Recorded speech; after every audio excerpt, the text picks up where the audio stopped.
¿sabes qué? Ya, esta lesión celular es irreversible, por lo tanto, esa célula se va a morir. ¿Qué organelo es?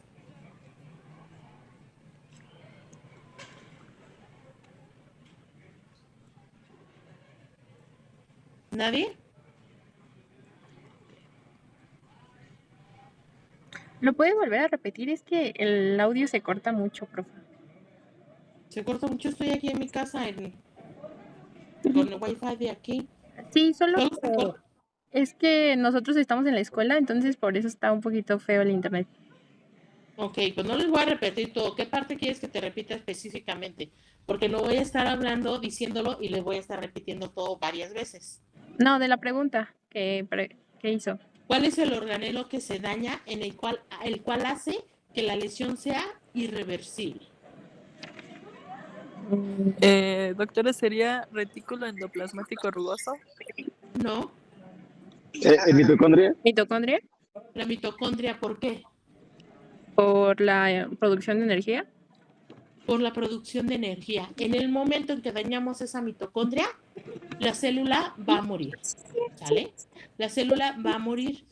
Pues tenemos lesiones reversibles, que es que la célula se hinche, se modifique un poco, que modifique un poco su estructura, pero si quitamos el daño, se puede revertir, ¿eh? Hablamos aquí un poco de las personas que toman alcohol.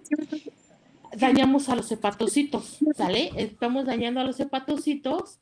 Hasta cierto punto, la cantidad de alcohol que le ingresamos al cuerpo puede ser reversible y que ya no dañe más el hígado y el hígado se recupere pronto. Pero va a llegar un momento en el que el daño ya sea tan grave que estemos afectando a la mitocondria que esa célula en ese momento tal vez no muera, pero va a entrar en un proceso de que la va a llevar a la muerte en algún momento, ¿sale? Entonces tenemos estas dos lesiones, lesión celular reversible e irreversible. Reversible es que quito el daño y la célula vuelve a ser normal. Y la irreversible es que aunque ya quite el daño, la célula va a morir. Tenemos 4 tipos de adaptación celular. La hiperplasia, la hipertrofia, la atrofia y la metaplasia. ¿La hiperplasia qué es? Es un aumento en la cantidad de células. ¿Qué quiere decir? Yo en este cuerpo tengo 100 células. Para poder adaptarme al medio ambiente en el que ahora estoy, necesito 200 células. Eso es hiperplasia, aumento en la cantidad de células. Hipertrofia es que no puedo aumentar mi cantidad de células, pero sí las puedo hacer grandes. Si mis células miden 1 centímetro, se van a hipertrofiar y ahora van a medir 2 centímetros o 3, ¿ok? ¿Y qué es atrofia? Es lo contrario de la hipertrofia.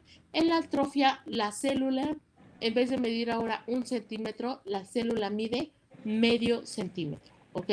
Mide medio centímetro, pero van a haber órganos en los que no solo se atrofia el órgano por disminución en el tamaño de la célula, sino que algunas células en efecto se van a morir y va a perder células. Si tenía 100, ahora tiene 80 células y en vez de pedir 1 centímetro, todas miden medio centímetro, ¿sale? Eso es atrofia. Y la cuarta es la metaplasia, es el cambio de un epitelio maduro por otro epitelio maduro. ¿Cuál es el ejemplo? El ejemplo claro y muy comunes que damos es la metaplasia de Barrett. ¿Qué quiere decir? Un hombre que tiene reflujo gastroesofágico, el estómago está diseñado para aguantar la acidez del estómago, pero el esófago no está diseñado para aguantar la acidez del estómago. Entonces, ¿qué pasa cuando tenemos reflujo gastroesofágico por mucho tiempo? La acidez del estómago sube al esófago y daña el epitelio, ¿vale? Y daña el epitelio.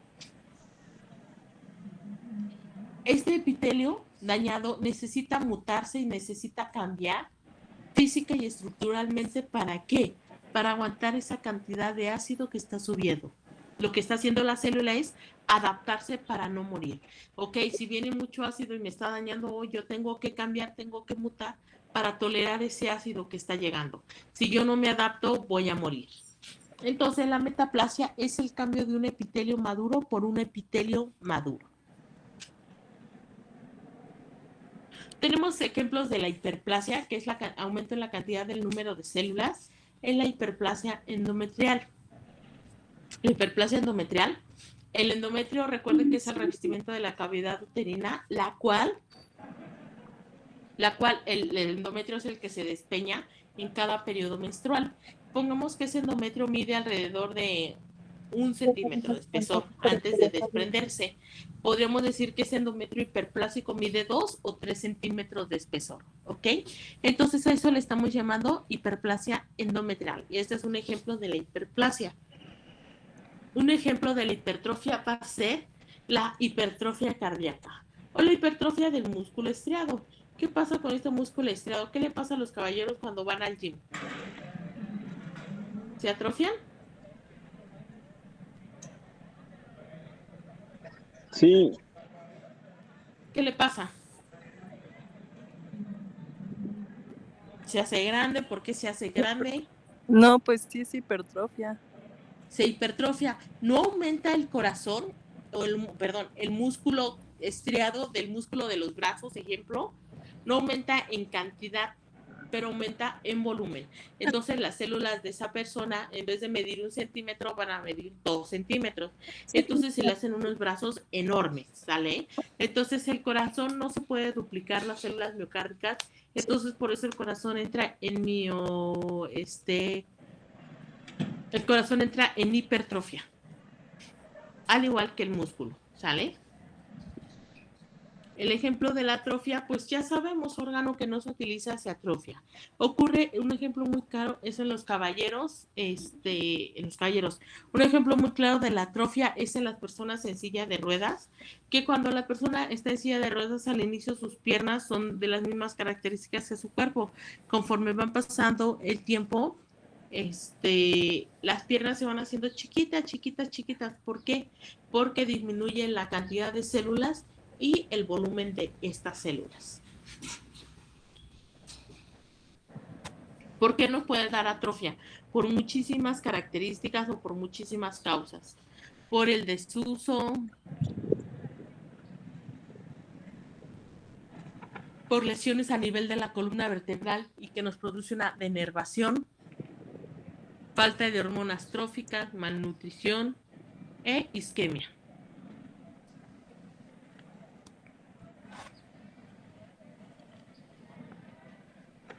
Vean aquí, esta es una foto de la metaplasia, el cambio de un epitelio maduro por otro epitelio maduro. Y aquí está, miren, en esta imagen, lo rosita, este es el esófago. Y aquí en este circulito al fondo tenemos el estómago.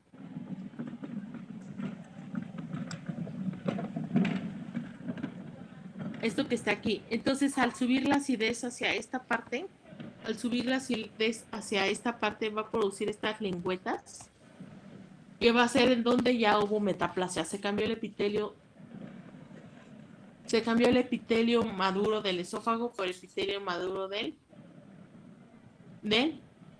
por epitelio maduro del intestino, ¿sale? O del colon, que puede ser que ese epitelio plano estratificado no queratinizado, epitelio cilíndrico simple con células caliciformes. ¿Hasta aquí alguna duda?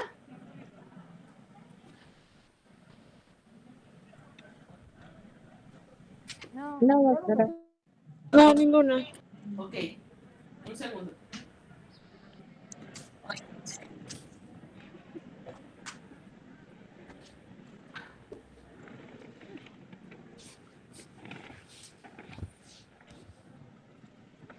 Bien, entonces esos son los 4 tipos de adaptación. Sí. Vean, estos son los tipos de lesión celular que se pueden producir por privación de oxígeno, por agentes físicos, que esté aplastado, por cambios de temperatura, radiación, choque eléctrico, infecciones, reacciones inmunológicas, todo eso, ¿ok? Aquí tenemos 2 tipos de muerte celular, la necrosis y la apoptosis. En esta imagen me gusta mucho, está ahí en su Robin, supongo que ya la tuvieron que haber visto y leído. Me gusta mucho, ¿por qué?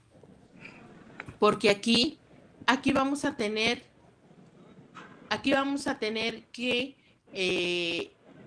tenemos la célula normal, sin ninguna lesión. ¿Sí alcanzan a verla bien? ¿Se ve mejor ahí?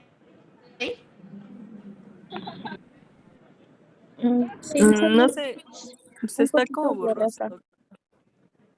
¿Están borrosas? Bueno, Ujú. la terminan de revisar bien en el Robbins, pero bueno, aquí está. Tenemos una célula normal. Le aplicamos una lesión celular y la célula se va a hinchar, le van a salir estas bolas. Si quito la lesión, se revierte y vuelve a una célula normal. Pero si yo no quito la lesión y la sigo estimulando para que se siga dañando, ¿qué va a pasar? La célula se va a seguir hinchando, se va a romper la membrana celular, se van a salir los organelos al medio, al espacio extracelular, y como el sistema inflamatorio no conoce a los como el sistema inflamatorio no conoce a los organelos, los va a identificar como agentes externos y los va a atacar. ¿Qué va a producirse? Un proceso inflamatorio muy marcado. ¿Qué pasa aquí? Si yo como una característica de la necrosis es que tiene inflamación y que la célula por necrosis no se muere sola. Las que están alrededor de ella también se mueren y las que están alrededor de ellas, o sea, yo como célula que me voy a morir por necrosis no me gusta morirme sola, entonces me llevo a las que me rodean y la otra célula que se va a morir se lleva a las que se rodean. Si al inicio del día si al inicio del día su lesión medía 1 centímetro, tal vez al final del día mida 10 centímetros o 15. Así de agresivas pueden ser las lesiones. ¿Ok? Pero si me muero por apoptosis, tengo la célula normal. Aquí la célula, en vez de hincharse como en la necrosis, aquí la célula se hace chiquita como pasa. Se hace chiquita como pasa y empieza a formar estas bulas. Empieza a formar esas bulas que le llamamos, ¿qué va a hacer? Que se empiezan a formar estas bulas o dilataciones y al tejido celular, esas bulas o dilataciones y los organelos se van a meter dentro de ella y se van a desprender. ¿Y qué va a pasar?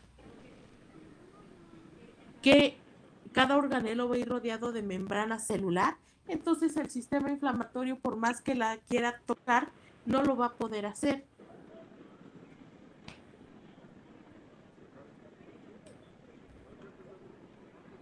¿Sí me siguen escuchando? Sí. Sí. Ok, perfecto. La célula no lo va a poder hacer, entonces nada más se los come y estos se llaman cuerpos apoptóticos. La célula llega, se come ese cuerpo apoptótico y no pasa nada. Las células por apoptosis sí mueren solas. Esas sí van a morir solas y se va a llamar, perdón, son células que se mueren por apoptosis y es una muerte celular programada. Esa célula que se muere solita, no se muere con más alrededor. Entonces, en nuestro organismo, cuando estamos en la embriogénesis, así se mueren las células por la embriogénesis. Recuerden que así perdemos la colita, así perdemos las membranas interdigitales. Por apoptosis son células que están programadas para morir. Entonces, solo se van a morir esas células, no se mueren más de las que deben de morir. Entonces, esas son las diferencias entre necrosis y apoptosis.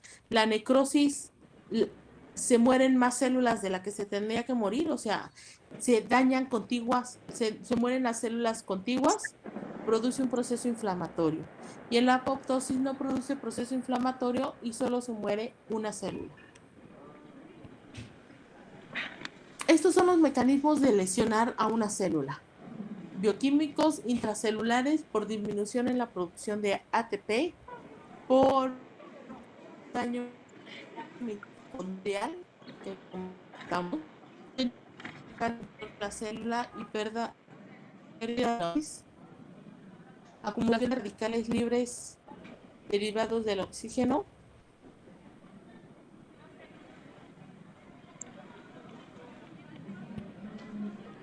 Vean, aquí tenemos tipos de lesiones celulares irreversibles, lo que les preguntaba al inicio. La célula tiene edema celular y hay un cambio graso. Se le meten los lípidos al citoplasma.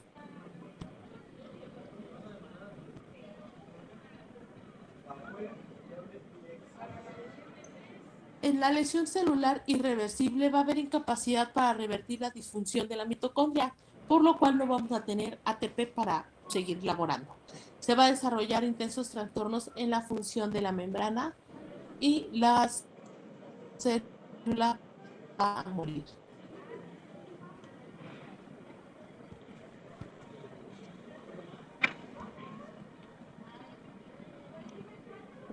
Vamos con el tema rápidamente de necrosis. Con el tema rápidamente de necrosis. La necrosis es un proceso patológico de muerte celular pasivo, en el cual generalmente ocurre durante la respuesta a fármacos tóxicos externos, como es la inflamación, la isquemia y el daño tóxico. Un segundo, por favor.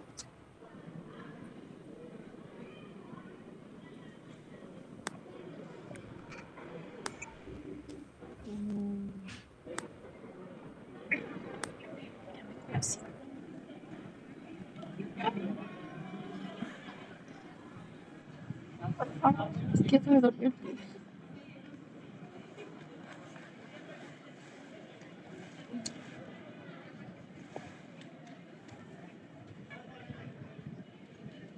Mira aquí, la punta de la frente.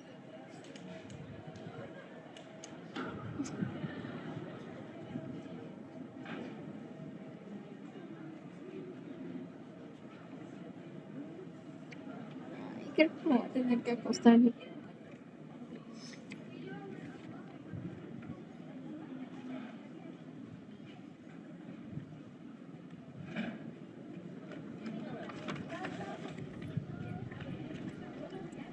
Ok, ya una disculpa.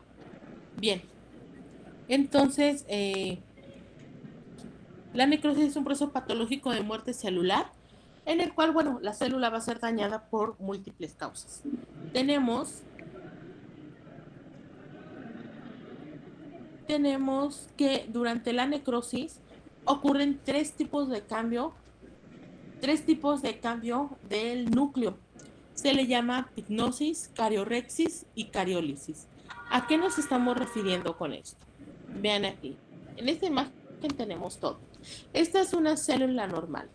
En la pignosis, el núcleo, la cromatina se va a condensar, el núcleo se va a hacer chiquito y le llamamos que es un núcleo pignótico, un núcleo chiquitito, que lo hicimos como si fuera un puntito que hicimos con una pluma o un lápiz.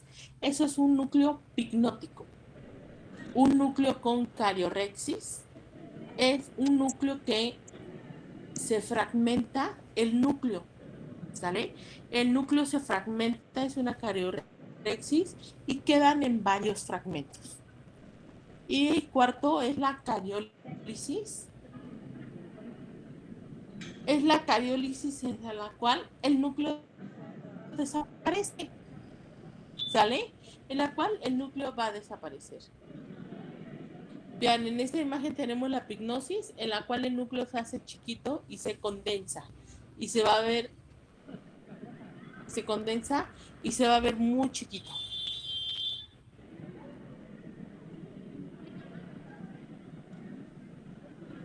En este núcleo tenemos un núcleo con cariorexis, en la cual la cromatina se fragmenta,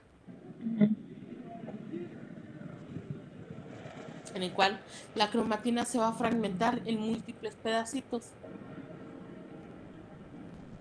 Y la cariólisis, en la cual el núcleo de la célula va a desaparecer. Puede quedar una sombra como fantasma, pero como tal el núcleo no va a estar presente. Vean aquí.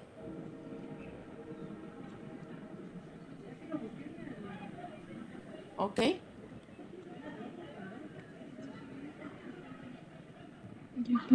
Vamos a tener 4 tipos de necrosis. Necrosis coagulativa, necrosis licuefactiva, necrosis gaseosa y necrosis grasa. La necrosis coagulativa quiere decir, la presentan casi todos los órganos, ¿eh? La necrosis coagulativa quiere decir que el tejido se muere y se coagula, por así decirlo. ¿Qué quiere decir? Que no se deforma estructuralmente. Si yo quito un pedacito de ese hígado que ya murió por necrosis coagulativa, o de ese páncreas que ya murió, bueno, no, de ese hígado que ya murió por necrosis coagulativa, puedo agarrar un pedacito de ese hígado y revisarlo en microscopio, en laminilla, como sea. Lo puedo revisar y ¿qué va a pasar? Yo alcanzo a identificar los hepatocitos, aunque estén muertos, yo veo que son hepatocitos. ¿Qué pasa en la necrosis licuefactiva? Quiere decir que el tejido está licuado. ¿Qué pasa con ellos? Que en la necrosis coagulativa el tejido representativo es el encéfalo, ¿sale? Y eso pasa, no creo que no nos ha tocado en las necros que hemos visto en el INCIFO. ¿Qué pasa? Los putrefactos, cuando abrimos el cráneo, el tejido está en un proceso de licuefacción. La necrosis caseosa es de color amarilla y es representativa de la necrosis grasa, es representativa de la necrosis grasa, va a ser la pancreatitis, la representativa de la necrosis grasa va a ser la pancreatitis, en la cual al inflamarse el páncreas se liberan enzimas al medio externo y estas enzimas van a degradar el tejido adiposo, ¿ok? Y va formando jabones, que le llamamos nosotros. Y por último, la necrosis me exalté. De la necrosis caseosa es la representativa de la tuberculosis, la caseosa es la representativa de la tuberculosis y lo vemos principalmente en los pulmones. Y la necrosis grasa es representativa de la pancreatitis aguda, en la cual al liberarse las enzimas pancreáticas van a producir lisis, por así decirlo, del tejido adyacente, principalmente el que tenga tejido adiposo.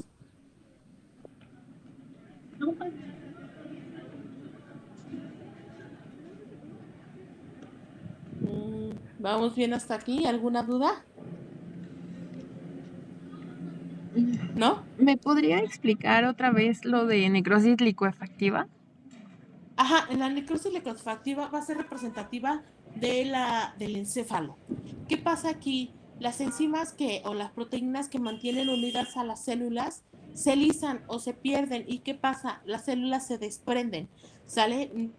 En la necrosis coagulativa, estas enzimas permanecen unidas y permiten que las células permanezcan unidas y le den la forma que tiene el hígado o el riñón.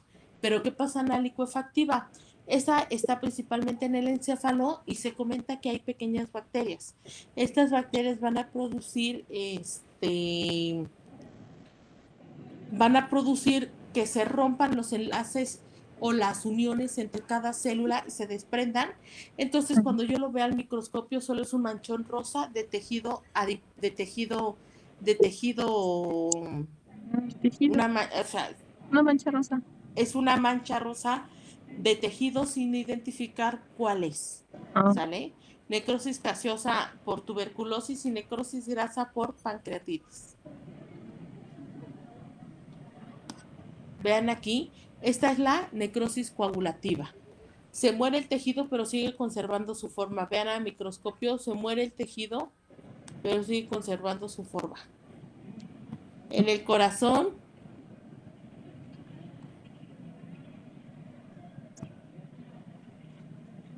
un segundo, ya no lo puedo ver, ok. Vean aquí, este es el del encéfalo, una necrosis licuefactiva, en la cual, vean aquí, ya se perdió el tejido, pero todo esto se va a perder, no nada más este hoyito, todo esto. Todo eso se va a desintegrar, por así decirlo, se va a reabsorber y va a quedar un espacio que se va a llenar con líquido cefalorraquídeo. Vean aquí, esta es la imagen de una necrosis grasa. ¿Ok? ¿Alguna duda hasta aquí? Vean aquí, esta es la necrosis grasa.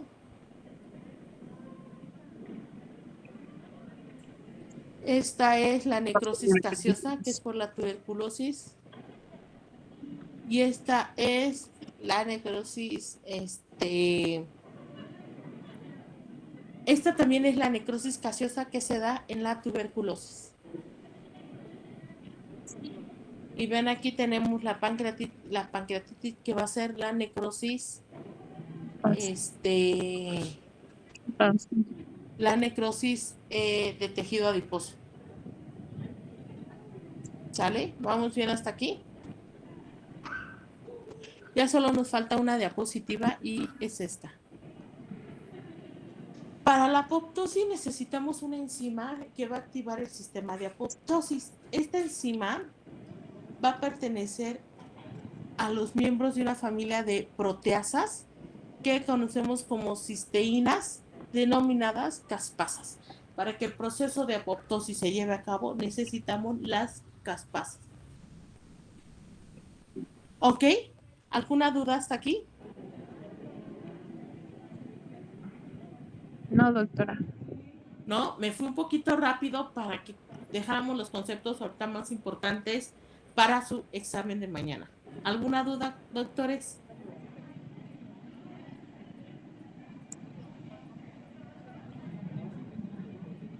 ¿Nadie?